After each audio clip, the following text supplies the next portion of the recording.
Hey everyone, in this video we are going to discuss about the first chapter of the chemotherapeutic drugs, that is going to be the inhibitors of the bacterial cell wall synthesis and the membrane active drugs. Okay, first let me tell you that what are the drugs which we are going to discuss in this chapter. Here is a classification of the drugs which we are going to discuss. So we are going to discuss the beta lactam drugs here and the non-beta lactam drugs here. And we are going to discuss them in a great detail, right? So, okay, in the beta-lactam drugs, we are going to discuss about the five classes in which we have the penicillins, the cephalosporins and cefamycins. Then we will discuss about the monobactams, the beta-lactamase inhibitors. We will discuss about the carbapenems. And all of these are the groups of the drugs, by which I mean that they are going to have many of the drugs in them, and only the monobactam has only one drug, that is the estronym, while all the others are going to have many of the drugs in them. Okay, then we have the beta lactam drugs. Okay, so they are going to be the two parts, the glycopeptide antibiotics. The glycopeptide antibiotics, we have the four drugs. Number one, the vancomycin. Then we have a teicoplanin. Then we will discuss about the telomycin. Then we have the dalbavancin and oritavancin. Then in the others category, we're going to have again the four drugs: the daptomycin, fosfomycin, the becytressin, and the cycloserine. Okay, so this is going to be the classification of the chapter of the drugs which we are going to discuss in this chapter. So as it is written extensively in the Kadzing, but I'm going to discuss only the main important points about all of these drugs. And yes, I will also cover all those important aspects, like from the pharmacokinetics of these topics. I'll discuss about each and every drug. So okay, let's get started with the penicillin. Okay, now first of all we are taking start with the beta lactam drugs. And first of all, I should tell you that the mechanism of action of all the beta lactam drugs is going to be the same, and that is they are going to inhibit the transpeptidase, which is also known as the penicillin binding proteins. Okay, and let me show you the structure of the cell wall. Rather, let us draw it so that it is more easy for you to understand. So here we have, first of all, in a bacteria, it has first of all a cytoplasmic membrane. So this is a cytoplasmic membrane in which are embedded what? The penicillin binding proteins. Alright, what we have, the penicillin binding proteins are embedded into it. Here are the different shapes. So like this and like this. Okay, and there is an outer layer which is the peptidoglycan, and this peptidoglycan is synthesized from this penicillin binding proteins. Okay, so these penicillin binding proteins are basically catalyzing the synthesis of the peptidoglycans, right? And then in this is basically a space which is known as a periplasmic space between these two layers. And in this space, what we have are some enzymes. What are these enzymes named as? These are the beta lactamases. And these beta lactamases are responsible for degrading or inactivating drug that is entering into this layer. Okay, and now what we have is on the outer side another layer, and this layer is now another membrane. Okay, so this was cytoplasmic membrane that was covering the cytoplasm, that was around the cytoplasm, and then this outer membrane is present outside. And as you know that this outer membrane is only present in the gram negative bacteria. The gram negative bacteria only has the outer membrane, while in the gram positive bacteria, the positive bacteria lack it. Okay, outer membrane, and the outer membrane has some proteins which are known as porins, that allows many things, or you can say the selective ions and selective molecules to pass through. But some drugs can also pass through it. Okay. And these proteins are known as porins. So these are just like the pores or the gaps that are present in the membrane. Okay. So now what is the mechanism of action of the beta lactam drugs? So they are going to bind on a specific site on the penicillin binding proteins, and for example, let's say this is a site where it gets bind to it, and in this way it would inhibit the enzyme, and this is not now synthesizing any peptidoglycan. This layer is not being synthesized by it if it is blocked by the penicillins or any other beta lactam drugs. So now this is not forming it if the penicillin or any other beta lactam drugs has bind to it. So this is basically the mechanism of all the beta lactam drugs, and it would be same in all of the categories, in all of these drugs that are coming under this category. Okay, now let's see the classification of the penicillins. So the penicillins have five major classifications. So first classification is the natural penicillin. Okay, and in this classification we have number one, the penicillin G, which is also known as the benzyl penicillin. Then we have another drug which is penicillin V, which is known as phenoxymethyl penicillin. Then we have the repository preparations of this benzyl penicillin. Okay, and these are two. We have the procaine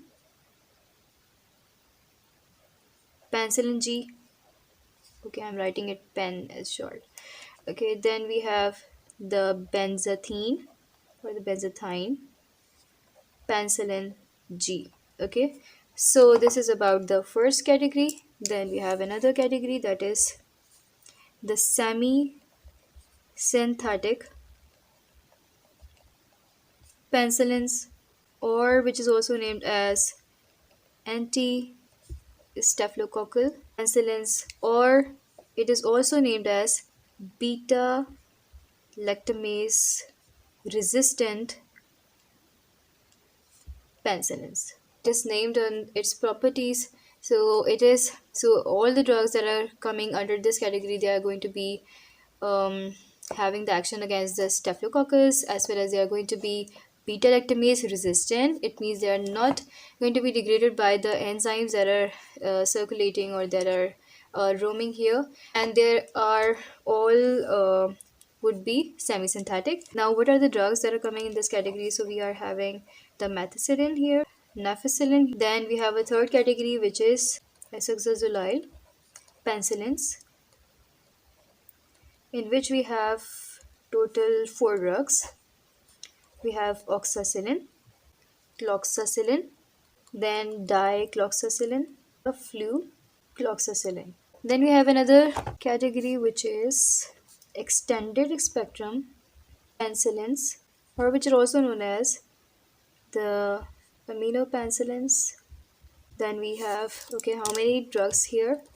We have the amoxicillin, ampicillin, another one, and that is the ampicillin prodrugs. And what are these prodrugs? We have a PIV, BAC, and the TEL ampicillin. Then we have another category, that is anti-pseudomonal penicillin, in which we have the two other classes. It is subdivided, okay, into carboxy penicillins and into urido penicillins. Then in the carboxy penicillins we have carbenicillins and ticarcillin. Then the uridopenicillin we have azlocillin, meslocillin, and what? And we have the piperacillin. Then we are going to have the fifth one, and that is going to be the combinations of the penicillin with the beta lactamase inhibitors. So here we are going to have total 4 combinations. So the first one would be amoxicillin with the clavulinate, and that comes with the name of augmentin.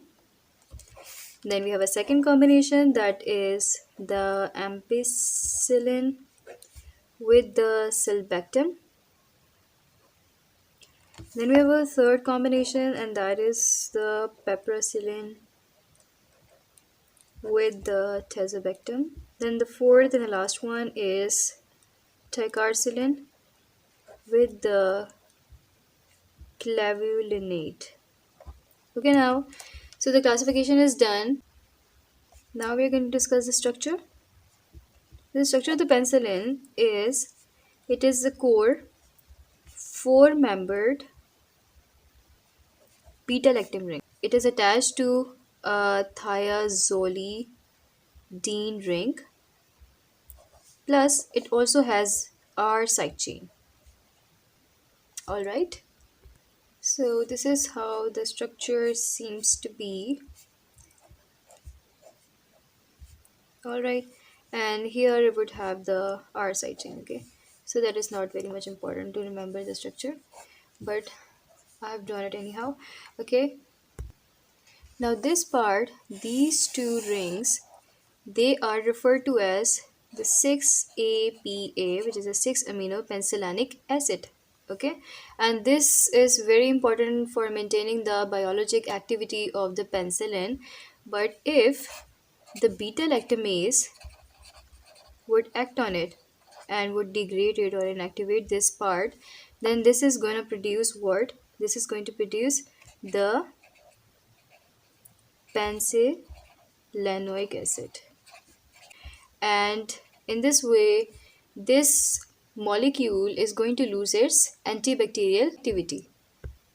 And this R side chain, it is important as it is variable in the different members of the penicillin group.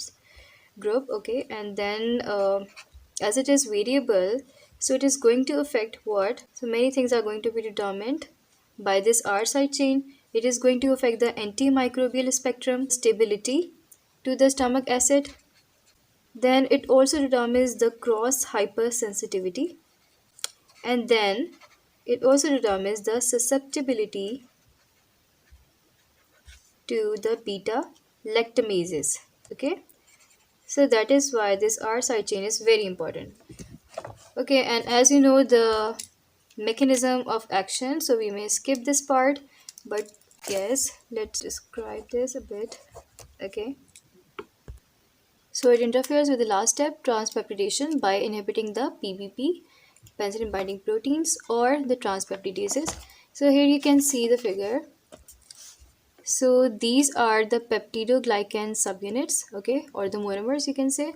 So here was a transpeptidase, and it was catalyzing this step that it would bind these two peptidoglycans together. Now the peptidoglycan cannot link together. Why? Because here's a beta lactam drug, and the beta lactam drug is going to bind to this transpeptidases. So in this way, it would take it away, and it cannot act to this side anymore. Okay. Okay, one important point which I missed about the penicillin was that the penicillins are most widely effective and they have the high margin of safety. They have what? They have high margin of safety.